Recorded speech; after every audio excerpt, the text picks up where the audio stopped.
هل احنا الصوت بالنسبة لنا حاجة بتأثر فينا نفسيا؟ طبعا. يعني أنا صوتي لما بتكلم بطريقة معينة بيأثر في المستمع.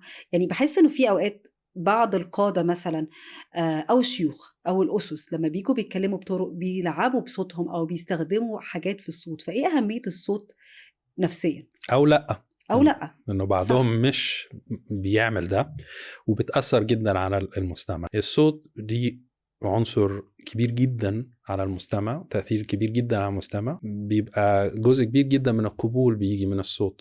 عشان كده انا كنت بحب جدا المسلسلات الإذاعية.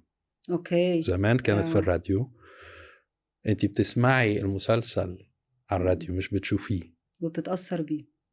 فكله بيتخلق في دماغك، الايماجينيشن والتخيل ده بيحصل جوه دماغك، وبيجي منين؟ من صوت الممثل. مم.